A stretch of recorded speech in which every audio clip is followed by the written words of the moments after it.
Hello అండి, అందరికీ నమస్కారం. Welcome to public pulse media. ఈరోజు మనం రాజధాని అమరావతిలో N7 రోడ్డు ఎక్కడైతే కొండవీడు వాగు కాలువని క్రాస్ అవుతుందో ఆ ప్రాంతంలో ఒక బ్రిడ్జ్ నిర్మాణం అయితే చేస్తున్నారండి.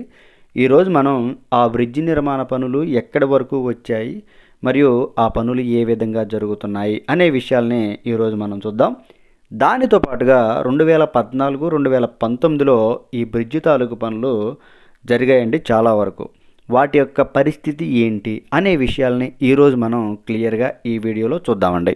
ముందుగా ఈ బ్రిడ్జి యొక్క పూర్తి పొడవు 185 మీటర్లు అయితే ఉంటుందండి. చూస్తున్నారు కదా, ఈ బ్రిడ్జే మనం చూస్తూ ఉన్నాం.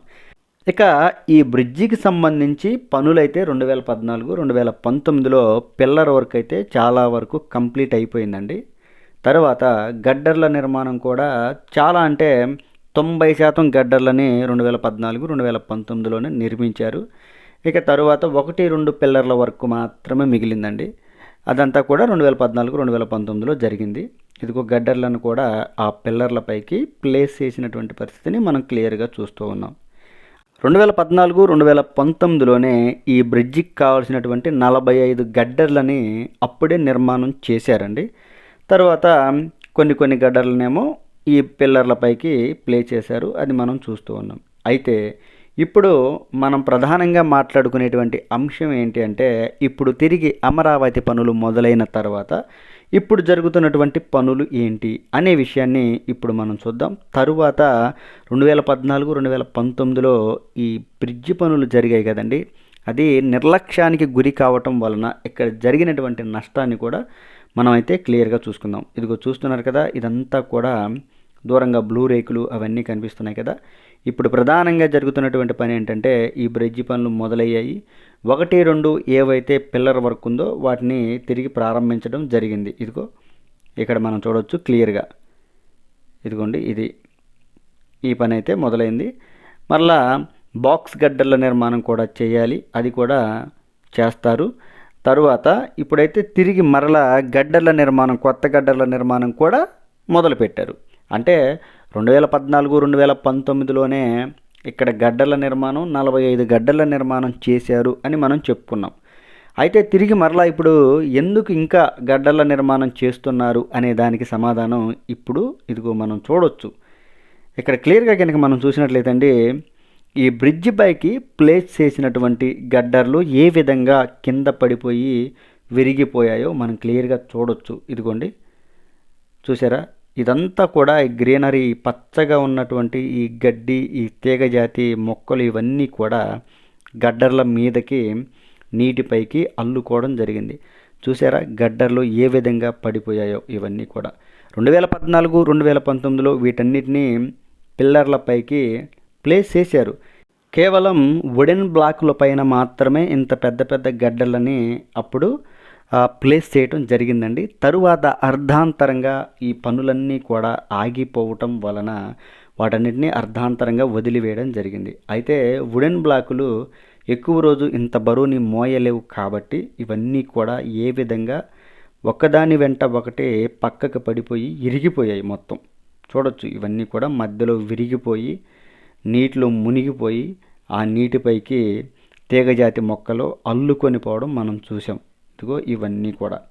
అయితే ఇక్కడ మనందరం ఇంకా చాలా క్లియర్గా మాట్లాడుకోవాల్సినటువంటి విషయం ఏంటి అంటే, ఈ బ్రిడ్జి నిర్మాణం కోసం నిర్మించినటువంటి 45 గడ్డర్లలో ఇక్కడ మనం కొన్ని చూస్తూ ఉన్నాం. అవన్నీ కూడా పూర్తిగా విరిగిపోయినటువంటి పరిస్థితి. ఇక మిగిలినవి కూడా మనం చూసినట్లయితే ఇవన్నీ కూడా ఒక 8 గడ్డర్లు అయితే మనం చూస్తూ ఉన్నాం. ఇవన్నీ విరిగిపోయాయి. మిగిలిన గడ్డర్లన్నీ కూడా వీక్ అయిపోయాయి. వాటన్నిటిని కూడా డిస్మాండిల్ చేయవలసి ఉన్నది. మనం బ్రిడ్జి పైకి నిర్మాణం చేశారు కదా, కొన్ని గడ్డర్లు ఏవైతే ఉన్నాయో వాటన్నిటిని కూడా తిరిగి తొలగించవలసినటువంటి పరిస్థితి ఉంది. ఒక్కొక్క గడ్డర్కి 15 లక్షల రూపాయల ఖర్చు అయితే అవుతుందని అక్కడ ఉన్నటువంటి ఇంజనీర్ గారు చెప్పడం జరిగింది మనకు వివరంగా. అంతటితో కాకుండా వాటన్నిటిని మరలా ఇప్పుడు తిరిగి తొలగించి వేయాలి, వాటన్నిటిని డిస్మాండిల్ చేయాలి. ఇదిగో బ్రిడ్జి పైకి ప్లేస్ చేసినటువంటి ఈ గడ్డర్లన్నింటినీ కూడా తొలగించి వేయాలి. ఇప్పుడు మీకు నేను క్లియర్గా చూపిస్తాను చూడండి. ఇంత పెద్ద భారీ గడ్డర్లో కేవలం వుడెన్ బ్లాకుల పైన మాత్రమే ఆధారపడి ఉన్నాయి చూడొచ్చు. వీటన్నిటినీ అర్ధాంతరంగా పనులు ఆగిపోయాయి. చూసారా, ఆ ప్రాంతంలో కూడా ఈ గడ్డల్లో డ్యామేజ్ అయిపోయినటువంటి పరిస్థితిని మనం క్లియర్గా చూడొచ్చు. ఇదిగోండి, ఇవన్నీ ఈ గడ్డలన్నింటినీ కూడా తొలగించి వేయాలి. మరికొన్ని గడ్డలనేమో నేల మీద నిర్మాణం చేసి అలా ఉంచారు, బ్రిడ్జ్ పైకి ఎక్కించడం కోసం, పిల్లర్ల పైకి. ఇక తరువాత పనులు అర్ధాంతరంగా ఆగిపోవడం వలన వాటన్నిటిని అలాగే వదిలేయడం జరిగిందండి.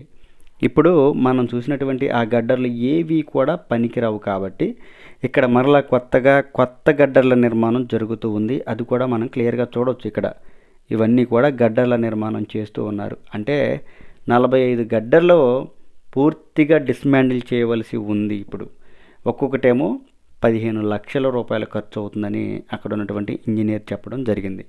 అంటే ఆ ఖర్చు, ఆ నష్టం మీరంతా కూడా ఊహించుకోవచ్చు. అంటే రాజధాని అమరావతి గురించి మనం తెలుసుకునేటప్పుడు అక్కడ జరుగుతున్నటువంటి అభివృద్ధితో పాటు మనం ఇలాంటి విషయాలు కూడా తెలుసుకోవలసి ఉంది. అక్కడ ఎంత నష్టం జరిగింది, ఎంత ప్రజాధనం వృధా అయింది అనేటువంటి విషయాలను కూడా మనం చూడాలి. చూస్తున్నారా, ఇదిగో ఇవన్నీ కూడా కొత్తగా నిర్మాణం చేసినటువంటి గడ్డర్లు. చూసారా, ఇదిగోండి, క్లియర్గా మనం చూడొచ్చు, నిర్మాణం చేస్తూ ఉన్నారు. అయితే అతి తొందరలో ఈ పాత గడ్డర్లన్నింటినీ కూడా డిస్మాండిల్ చేసే ఏజెన్సీ రావడం జరుగుతుంది. వాటన్నిటిని కూడా అక్కడి నుంచి తొలగించి వేస్తారు. అయితే ఈ వీడియో ద్వారా మీ అందరికీ చాలా క్లియర్గా చెప్తున్నటువంటి విషయం ఏంటి అంటే 2014, 2019లో ఏవైతే బ్రిడ్జిలపైకి రాజధాని అమరావతిలో గడ్డర్ల నిర్మాణం చేశారో, గడ్డర్ల నిర్మాణం చేసిన తర్వాత పిల్లర్లపైకి ప్లేస్ చేసి దానిపైన స్లాబు వేసినటువంటి ఆ గడ్డర్లో ఆ బ్రిడ్జికి ఎలాంటి నష్టం జరగడం లేదు. కానీ అర్ధాంతరంగా గడ్డర్లని నేల మీదనే వదిలేసి, లేదంటే బ్రిడ్జిల పైన అర్ధాంతరంగా వదిలేసి వెళ్ళినటువంటి గడ్డర్లు చాలా వరకు అయితే వీక్ అయిపోయాయి. వాటన్నింటినీ కూడా తొలగించవలసినటువంటి పరిస్థితి ఉందని అక్కడ ఉన్నటువంటి ఇంజనీర్లు మనకి క్లియర్గా చెప్పడం జరిగిందండి. ఇదిగో మనం చూస్తున్నాం కదా, ఈ గడ్డర్లను కూడా డిస్మాండిల్ చేయవలసి ఉంది. వీటన్నిటిని 2014, 2019లోనే వీటిని నిర్మించారు. అయితే వాటిని అలాగనే వదిలేసి వెళ్ళడం జరిగింది. ఇదిగో చూసారా ఎన్ని గడ్డర్లు ఉన్నాయో, మొత్తం 45 గడ్డర్లు. చూశారు కదండి. ఇది ఈ వీడియో గురించి పూర్తి వివరణ. ఈ గడ్డర్లన్నింటినీ డిస్మాండిల్ చేసే పని మొదలవుతుంది. దానితో పాటుగా కొత్త గడ్డల నిర్మాణం చేస్తూ ఉన్నారు. అలాగే బ్యాలెన్స్ పిల్లర్ వర్క్ను కూడా పూర్తి చేస్తూ ఉన్నారు. ఏది ఏమైనప్పటికీ కూడా కొండవీడు వాగు కాలువని N7 రోడ్డు ఎక్కడైతే క్రాస్ అవుతుందో ఆ ప్రాంతంలో బ్రిడ్జి తాలూకు పనులైతే ఇక్కడ వేగంగానే జరుగుతున్నాయని మనం క్లియర్గా చెప్పుకోవచ్చు. పాతవి తీసివేయటం, కొత్త నిర్మాణం చేసే పనులు అయితే వేగంగానే జరుగుతున్నాయి. ఈ వీడియో కనుక మీ అందరికీ నచ్చినట్లయితే లైక్ చేయండి, షేర్ చేయండి, కామెంట్ సెక్షన్లో మీ అభిప్రాయాన్ని ఖచ్చితంగా తెలియజేయండి. దయచేసి పబ్లిక్ పల్స్ మీడియా ఛానల్ని సబ్స్క్రైబ్ అవ్వండి. రాజధాని అమరావతిలో జరిగే మరింత సమాచారాన్ని ప్రతిరోజు మీకు అందిస్తాను. నమస్కారం.